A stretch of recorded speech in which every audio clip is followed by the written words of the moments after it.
Hey everybody, it's Eric Tornberg, co-founder and partner of Village Global, a network-driven venture firm. And this is Venture Stories, a podcast covering topics related to tech, business, and leading experts.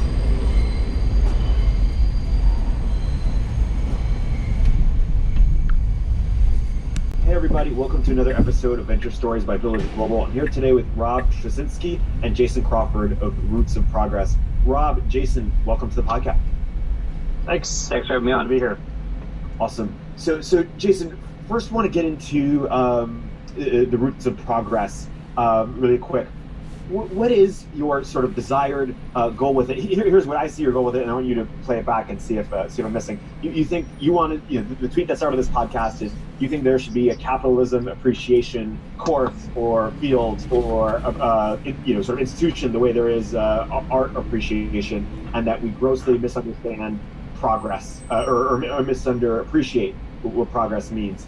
And so feel free to edit or add to that. But then I'm curious what it would look like if we fully did appreciate progress. Like, what is sort of the desired change or changes that would come from a successful capitalism or progress appreciation? Yeah, sure. So that tweet got pretty popular. I have to give credit to my brother David, who actually came up with it at dinner, and I thought it was so good that I put it out there on Twitter. It seems to have touched a nerve. Yes, the Roots of Progress, my blog, began as really a personal project. Really to examine the foundations, what I was coming to see as the foundations of my worldview, really my philosophy in politics. I realized that those were pretty deeply rooted in a keen appreciation for how far we've come as a species, how many problems we've solved, really how crappy life was just a few hundred years ago, and how much better we have it today, and really feeling like if you love human life, if you love health, happiness, thriving, and flourishing, you kind of need to look at that history, that amazing upward trajectory, and just ask yourself, wow, how did we get here? Why did it take so long in human history for us to even really get going on some of those things? And how do we keep it going and even speed it up? And conversely, what could threaten to slow, stop, or even reverse it? So I started looking into that just for myself. It began as a personal project, and then I started blogging about it. And now it's really become, I want to tell this story of progress to the world. Yeah. And Robert, you've been thinking about this, you've been writing about this, and speaking on these related topics for decades. What is sort of the thread that ties your work together, and how have you seen sort of this interest in progress rise and fall in the last decade? Yeah, the interesting thing is, that this has become something of a popular thing recently. Steven Pinker has come out with the book Enlightenment Now, where he talks about the amazing progress we've made. And by the way, that's a must-read. I have disagreements with how he treats everything, but the whole first section of the book is just hitting you over the head with numbers and charts and graphs showing you exactly how much progress human beings have made in the last 200 years, and it's really remarkable. And I spend a lot of my time, writing about politics. And if you're out there in the discussion on politics, if God forbid you're on political Twitter, all of it is complaining. All of it is, oh, this is a terrible thing, and oh, there's drag queen story hour, and how can we permit this to happen? And that's people on the right, and there's somebody said something outrageous on Twitter, and we have to go drag him and make him lose his job. And all that sort of thing is what consumes every nook and cranny of people's lives when they think about politics. And it's such a backward perspective if you actually looked and realized how much better everything is and how much we've accomplished, in the last 200 years in terms of making human life, well, I was about to say immeasurably better, but actually it is measurably better. Not every aspect of that progress can be measured quantitatively, but a lot of it can. And it's not just material progress. It's not just, okay, we're wealthier and we have more food and that sort of thing. As important as it is to be able to eat, it's also spiritual progress. And that's something Steven Pinker does a good job at, where he talks about how people are more educated. And all around the world, people have much higher levels of education than they used to have. They have more opportunities to enjoy culture. All these things that we also think of as spiritual dimensions of life, which again are hard to measure, but a lot of parts of that can be measured, we can see there's improvement. So if you started from that premise, it wouldn't be, oh, how terrible that somebody said something bad over here. It would be, how fortunate we are, how grateful we should be that everything's gone so well, and then let's try to figure out what's so good about the life and the system and the way of life and the way of doing things, the political system we have, and how can we keep that? Let me jump in on just on the last thread, because material you can't debate, and even quality of life, or pleasure or happiness you can't debate. But even on the spiritual side, like if you polled people and asked if they had a connection to something deeper than themselves, or do they have more meaning in their lives now than they used to, when people also talk about the loneliness crisis or the meaning crisis or opioid or the increase in depression, are those things true to a point but still better than they used to be, or how do you? Well, there's a lot of debating you can go on. I've actually dipped a few toes into this, and if you actually go into the people who try to measure this sort of thing, there's a lot of controversy, and it's very hard to measure because you don't have good statistics from before. But the opioid crisis, is a serious. There are always problems in the present. So you have the opioid crisis, but it used to be, there was a reason why prohibition was a popular proposal 100 years ago. And that was because the widespread drunkenness and alcoholism, rampant alcoholism, was considered to be a major social problem. So it's not like any of this is new. But by spiritual, I mean, not yet. You have the problems of loneliness, but on the other hand, we have far better ability to communicate with other people than we ever used to. If you have family and they don't live near you, you can be in constant contact with them. But also the idea that, there's a lot of glamorization of the past that happens. A lot of sort of a golden ageism. It's like, oh, well, things are so much, but when I was a kid, things were so much better. They kind of tried to do my best Jimmy Stewart accent on that. But that golden ageism really misses that life really was terrible in a whole bunch of different ways. And that includes the fact that you were much less likely to have the opportunity to find a job you find interesting and fulfilling, because there was fewer options, less education available to people, fewer options in the kind of jobs you did. You were likely doing menial physical labor. You go back far enough, a couple centuries, and the vast majority of the population is basically working 14 hours a day out in the fields. This is not a glamorization of the past aside. This is not a spiritually fulfilling way to live. So I think there's a treadmill here. When you see this a lot, they call it the hedonic treadmill, right? When things go so much better for you, you get used to it, and suddenly you start complaining about things that you would never have thought to complain about before, but because you get used to how great your life is. And I think we're in a giant culture-wide hedonic treadmill where we're all going around complaining about what are, for the most part, first world problems, and not realizing how much less fulfilling life would have been for the average person 100, 150, 200, 300 years ago. When you want to think about spiritual life, I would just ask, think of your favorite piece of music, right? Your favorite recording that just fills you with, with an extreme emotion, whatever your preferred emotion is, whether that's, energy or angst. But now think of what you would have had to do to hear that music, just a little over 100 years ago before we had the phonograph, right? You would have had to play it yourself on an instrument if you were wealthy enough to own an instrument, and if you were skilled enough to be able to perform with the music, or maybe hum it in your head, right? But to actually hear it, you would need to do that. Or if you were super wealthy, you could actually hire a musician to come perform it from you live. Even if you were a king, and you got up in the middle of the night, or you couldn't sleep and you wanted to hear your favorite symphony, you couldn't even assemble the musicians fast enough to play it for you. It would have been just literally impossible. And today you get Spotify, and for a few dollars a month, you can hear the best recording of any piece of music you want, performed by the greatest, performer of that music, and you can actually get their best performance in the world in their entire career over their lives that they ever did, and that's available to you instantly on demand in the privacy of your own home. So, and to get to my point about the hedonic treadmill, you still get people saying, "Oh, it's buffering. My internet connection isn't fast enough."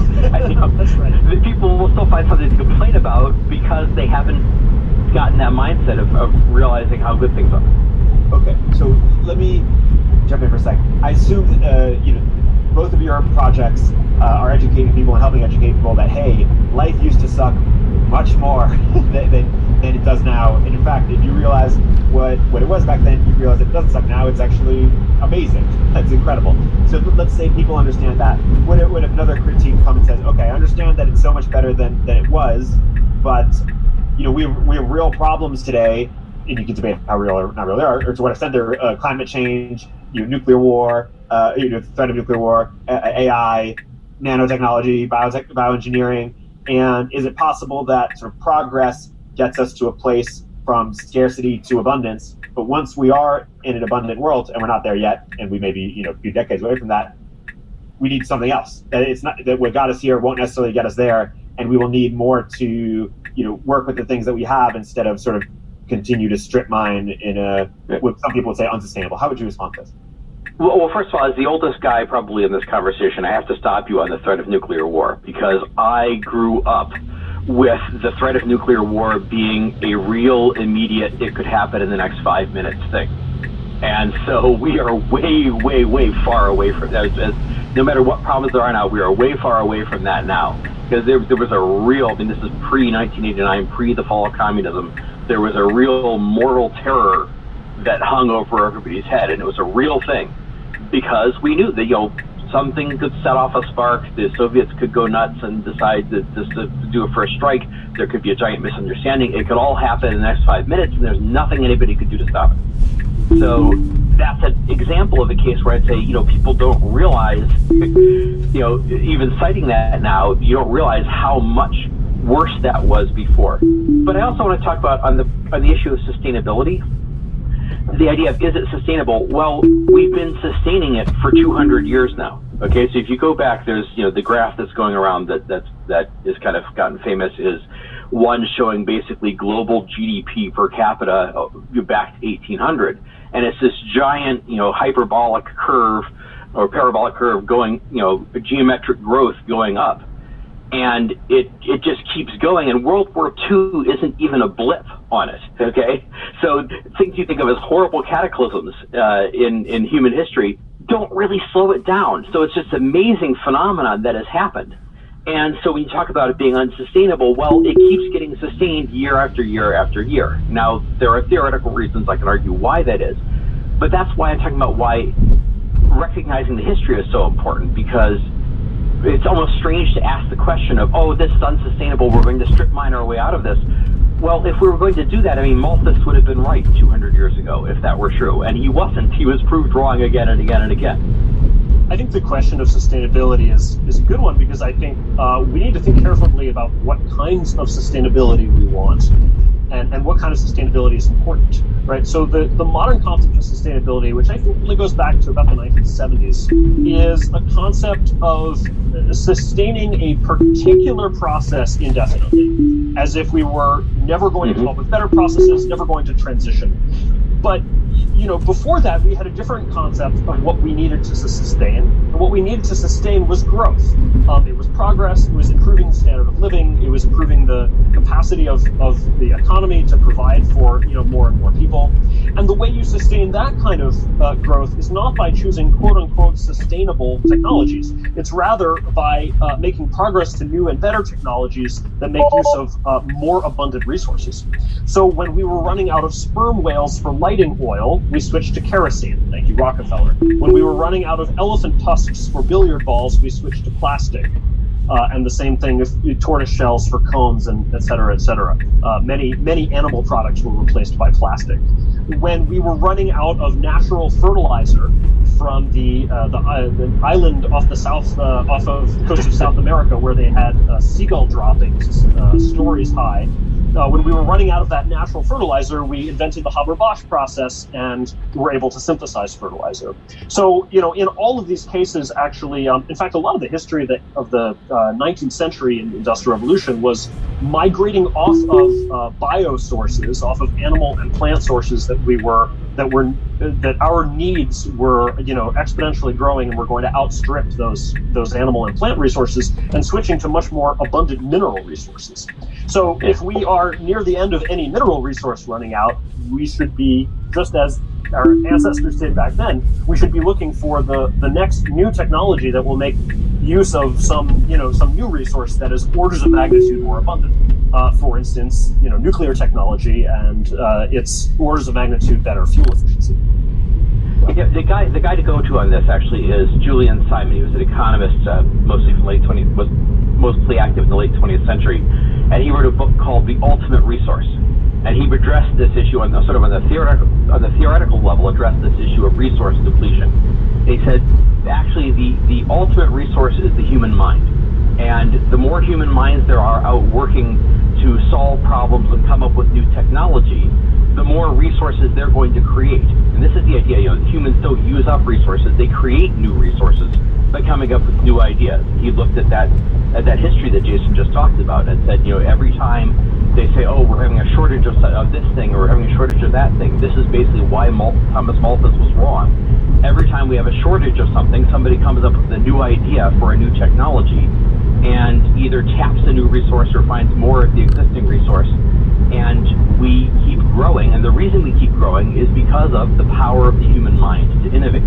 And so if you're asking about what went right, what is it we have to sustain, what's the big lesson that we're going to learn from this history, if we want to keep this progress and keep it going, the big lesson is the power of the human mind to innovate and the need to liberate that and to allow that to happen and not to constrict.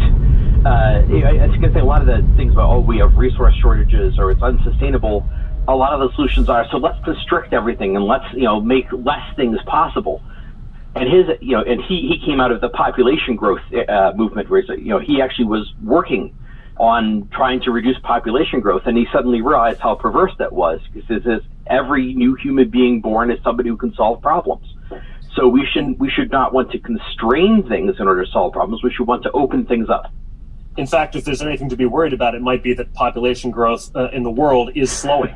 Well, that's the irony, is that all the concern about the population growth being excessive, the real problems we're seeing now are countries that have now declining population growth. Right. And every million fewer, human beings that are born, that's one fewer, 1 in a million genius that we get in the world to help with all of our problems. And yes, so I understand that, and I also understand the complaints, that Peter Thiel and others have. Hey, economic growth isn't rising fast enough, and hence the need for the work that you guys are doing. I'm just curious. Let's say that that the progress work that you're doing and others are doing works so well that we get everyone on board. In the next 10 years, few decades, you see a surge. Economic growth is back where it was, science back where it was, etc. Everyone's really excited about progress. But what do you say to the critique? So we're not in the place we are now, where people don't really value progress enough. Do you think at some point, because there's a critique that progress or unchecked markets are sort of like a paperclip maximizer, that at some point it will be too much, or do you think that is sort of a flawed premise, and that infinite progress is the way to go?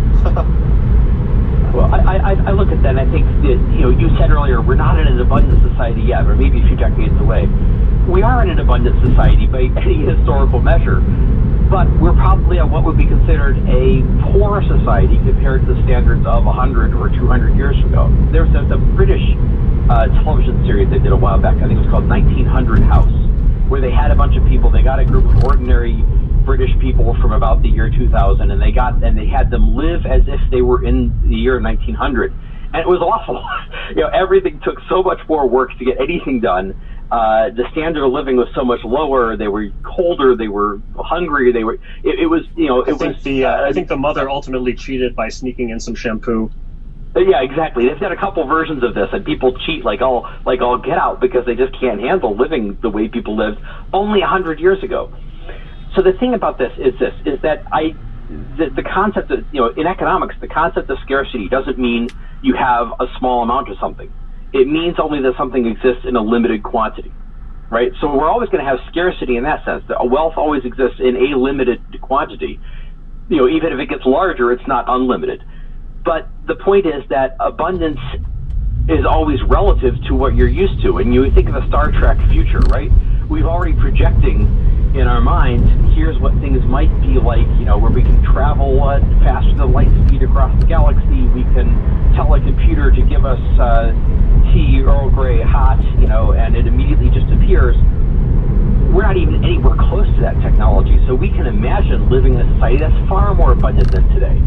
So the human desires are not limited. If you have something, you can always have more of something.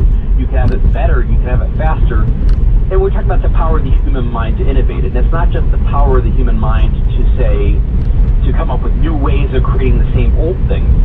It's also the power of the human mind to create new things we didn't know we wanted until somebody created them. But isn't that what sort of Steve Jobs sort of did in computers, right? He says, well, wait a minute, we can do something. We can't, we're not just create a better version of the existing computers. We're going to create something that does things in a new way that's easier and more interesting, and we'll all have a giant music library carrying around in our pockets, and that sort of thing. And not only will the world get better in all those ways, but also it will happen with us working less. So I think you can extrapolate out from the future to a time when everybody takes a gap year off after school before beginning work, just because they can, and everybody retires at age 40, and we have 20-hour working weeks are the norm with 3-day weekends. And 3 months of paid vacation per year, right? If you just extrapolate from... Yeah, the idea of it being normal for people to go to college and spend the years 18 to 22 roughly, not working and going and learning is extraordinary in historical perspective, that would be a normal thing for human beings to do, as opposed to be only a very small elite being able to do that. So my last question on this line of thinking is, do you concede, and I don't necessarily have an opinion here, I'm just curious, do you concede that there is what some people call a singularity, or do you think that there will be some, maybe it's 100 years from now, maybe it's a few hundred years from now, a post-progress era? Well, I with regard to that sort of, so for a while I worked on a sort of a futurist blog, and I spent a lot of time studying the singularity people, and there's a lot of hype that goes around that, and to some extent it gets so speculative and science fiction-y that part of my answer is I'll let people 200 years from now worry about that. Because again, there's no such thing as a post-scarcity economy, because things always exist in a limited quantity, right?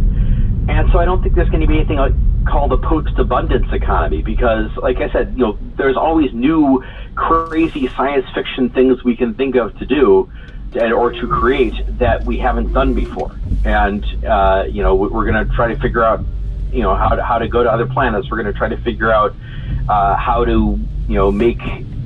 I keep falling back on Star Trek, because that's like everybody knows that kind of, in Star Trek and Star Wars, everybody knows these kind of science fiction-y things that we talk about.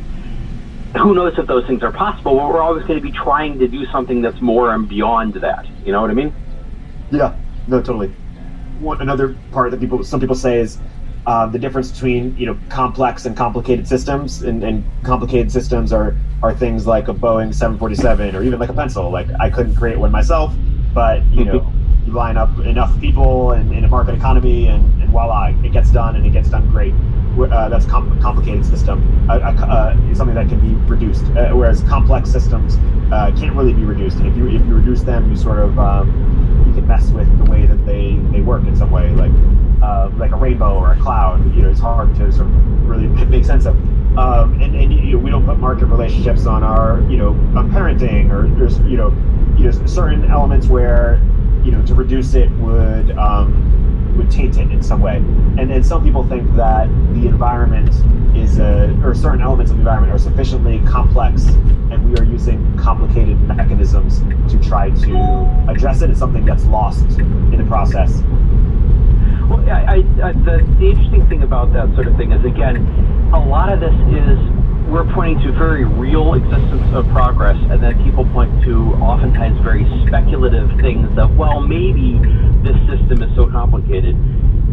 The history of the past 200 years, and that includes applying to things that you call environmental issues, has been one of creating progress and then spotting problems and then coming up with solutions to those problems, right? So the idea is that human ingenuity is to the extent our inventions create problems, human ingenuity is also the proven, historically demonstrated answer to solving those problems. I mean, take the history of the smokestack. Why do factories have smokestacks? It was because, well, they were creating smoke that was then going and, depositing soot all over the local town where the people lived and creating all sorts of problems. So they said, well, our solution is build it taller and then, send it up higher in the atmosphere, and it won't, it'll disperse by the time it comes down and lands anywhere. So they say dilution is the solution to pollution. You spread it out and then it doesn't bother people. And then, to the extent that became a problem, they came up with other things, other ways to get particulates out of to get soot out of the air and new fuels and that sort of thing.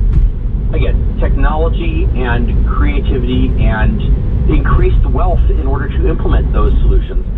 Those are the solutions. Those are the way we have, for 200-300 years, those are the way we have solved every one of those problems. And capitalism gets a lot of blame for this, but if people realize the history, they'd also understand the extent to which capitalism is key to the solution. So, for example, take something like hygiene and sanitation. The fact that you have sewer systems and you have cities of millions of people, and there's not open sewage out in the streets because it all gets taken care of and it all gets we have a clean urban environment because all of the human waste is taken out and processed. None of that's possible without enormous amounts of and an enormous industrial infrastructure that's able to create. You can have scientists telling you, here's what you need to do to prevent the spread of disease. But you also then have to have the factories and the inventors and the industrialists creating this abundance, a relative abundance of iron and steel and all the things that you need to build the pipes and the sewers and the concrete, everything like that you need to do in order to implement that solution, in order to make a healthy environment for people to live in. So the point is, if people recognize that's been the history of the last 200 to 300 years, it would seem less daunting to say, oh, what if there's some enormous problem out there hanging over us that's going to kill us? There'd be more confidence in the fact that this is the kind of problem we've been solving all along. On the question of complex systems, I'll just defer to David Deutsch in his book, Beginning of Infinity, where he says, anything that is not forbidden by the laws of physics is possible given the right knowledge.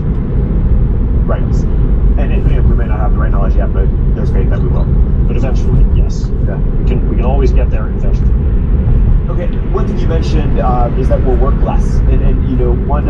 Some people say that in hunter-gatherer societies, we spent like 15 hours a week working, and it was really the agricultural revolution where we really started working long hours. And then, Keynes predicted that, by now we'd be also working significantly less than we are today. So what happened there? And I'm curious, what gives us confidence that we'll work less?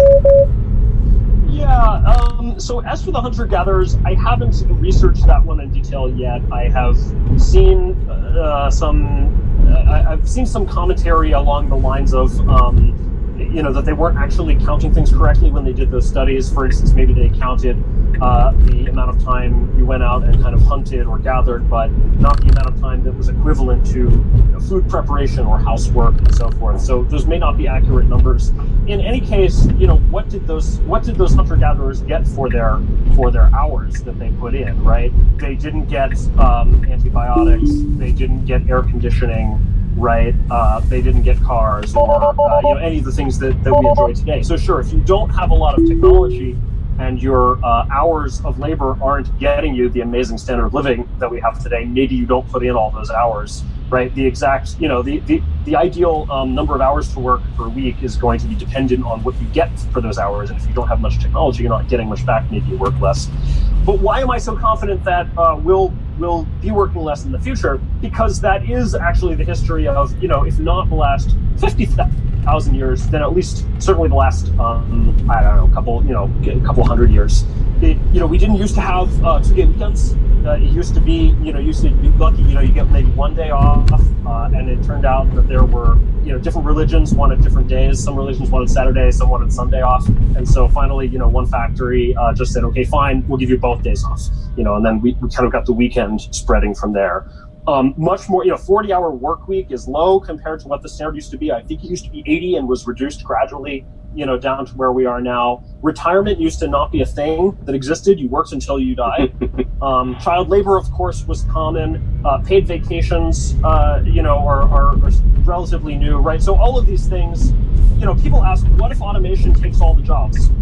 My answer is I hope it does, right? It's not. I hope it does that faster, because what happens is when automation takes jobs, maybe in the short run it takes away an individual's entire job, right? But in the long run, what happens is it takes away a little piece of everybody's job.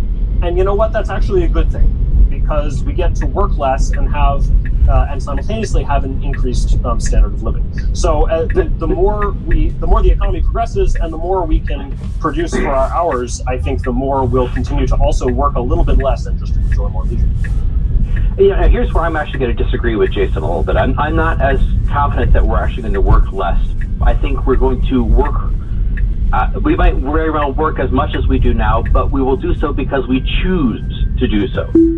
Because it's not like work is, a punishment imposed on us.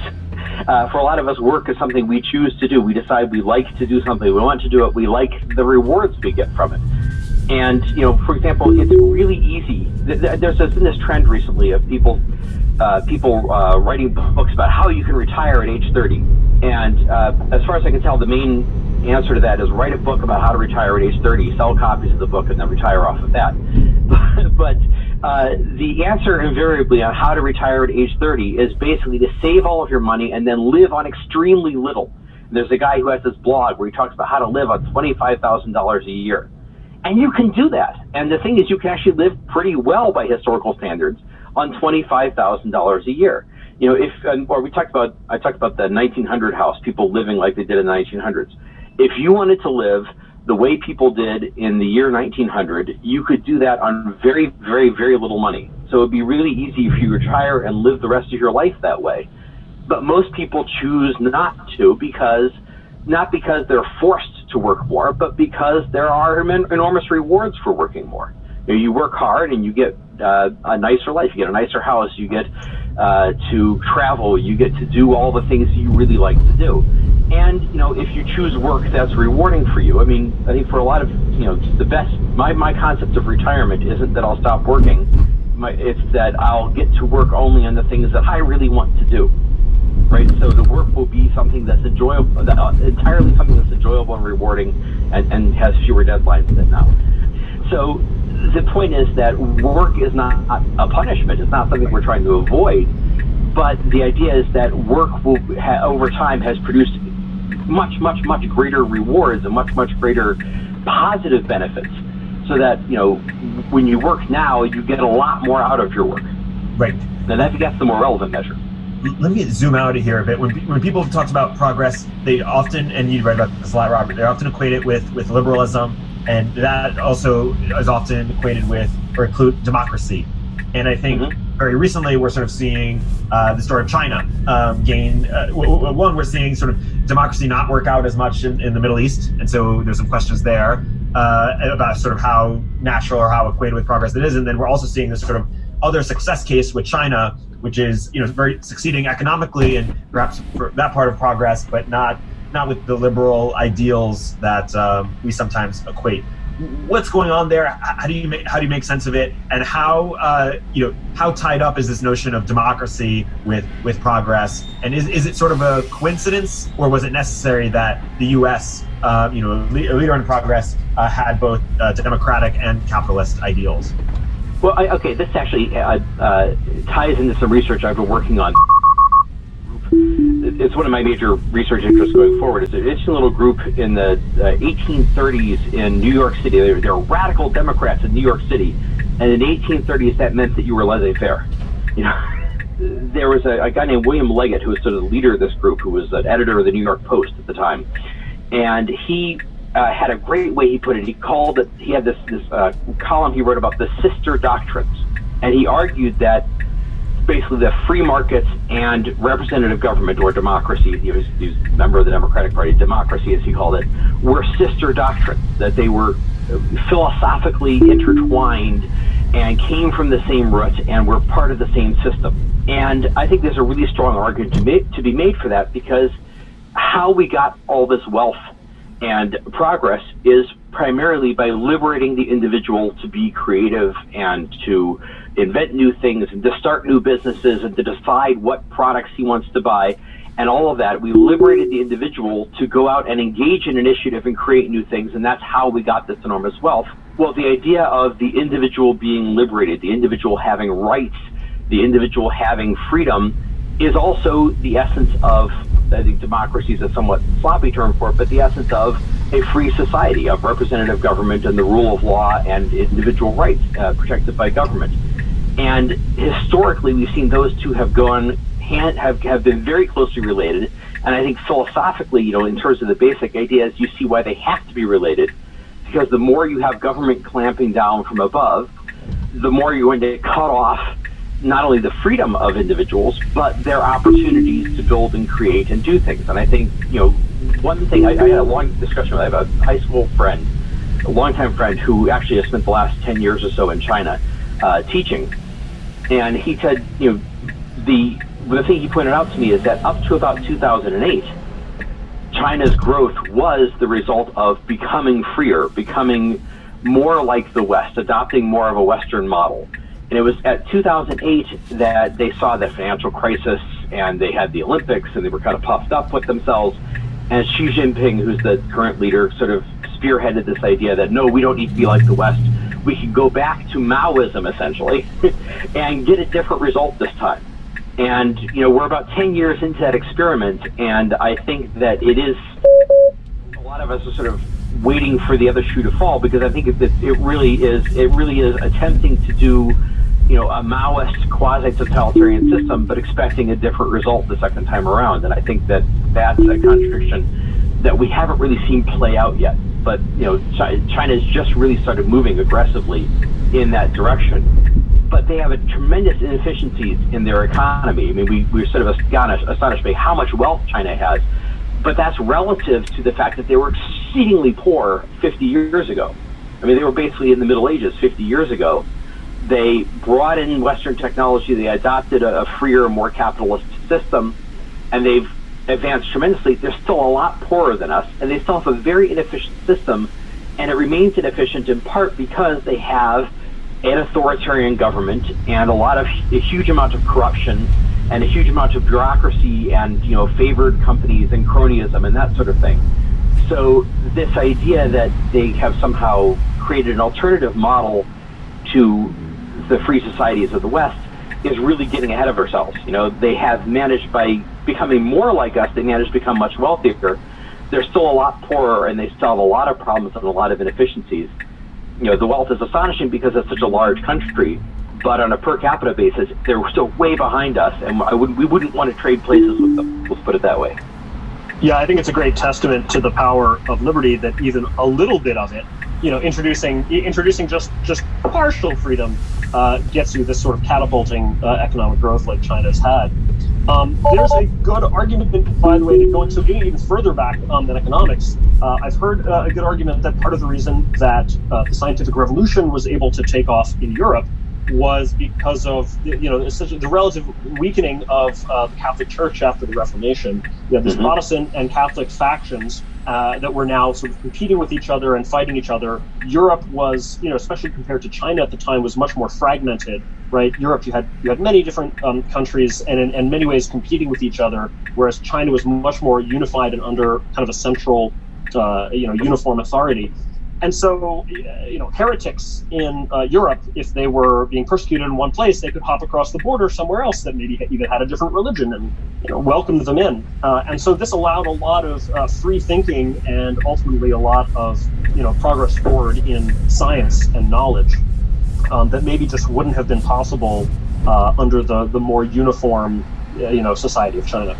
And I'd also point out, as a real world test here, the people of Hong Kong are people who really have been given a choice to say, you've lived under a system with relative degree of freedom and rule of law, and you're being incorporated into a system that doesn't have that. And you can ask them how they feel about that, and which they would prefer to live under.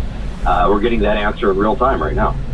And do you have a quick, obviously it's a complicated question, but a quick line on why it hasn't worked out in the Middle East? You mean the Middle East that still has monarchs? You mean the freedom that they haven't introduced? Yeah, I don't know. Well, there's an interesting, actually, history of that because, and we sort of, I delved into history a little bit during the Iraq War because we're talking about the Ba'ath Party and Saddam Hussein, and where did these guys come from? Well, one of the places they came from is that at the end of the 19th and early 20th century, the Arab world sort of realized, we're behind. The West is way ahead of us. They're far more powerful. They're colonizing us. We're now a British protectorate. How did that happen? And they looked out there and said, what do we need to do to become more like the West? And they went off to Western universities and they encountered the theorists behind fascism. And so their idea of, well, we're going to catch up with the West by adopting this great new, forward-thinking, progressive new system called fascism. And that's where the Ba'ath Party came from. And then Saddam Hussein and this whole tradition he had that he came from was guys going to Arabs going to the Paris, the Sorbonne in Paris in the early 1900s and absorbing fascist ideas that were popular in Europe at the time. And they got exactly wrong lesson, a system that was about to totally discredit itself. But so part of it is that in trying to catch up with the West, they adopted the wrong system.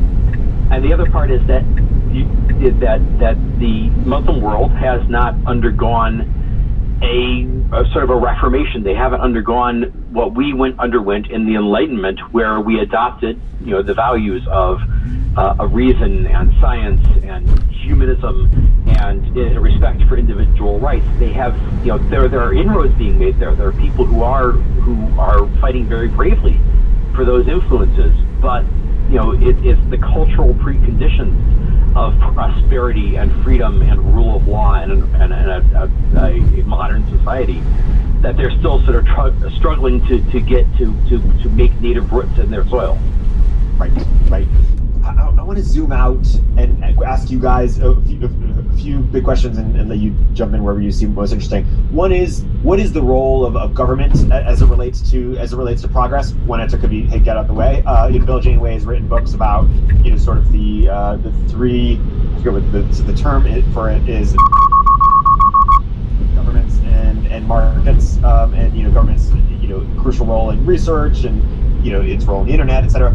But broadly, what is the role, or how should we think about? Do you like John Rawls' veil of ignorance as a moral tool?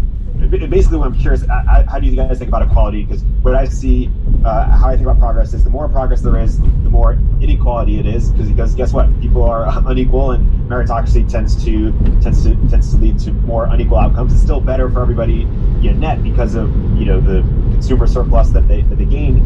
But as companies get stronger, do they have a role in filling some of the safety nets that governments used to fill, or how should we think about some of these questions? Yeah, there's an entire industry devoted to safety nets. It's called insurance. Well, I want to jump in this to go back to where we started here with the issue of realizing the enormous progress we've made. So I did an interview earlier this year. I interviewed Steven Pinker, and he had this book out, Enlightenment Now. He's making the case for progress. He's a real evangelist on this. We have tremendous progress. Well, I brought up the issue, when this issue came up with the welfare state, he was very strong. We have to have a welfare state or else we're going to have the little match girl. Now, anybody remember what the little match girl was?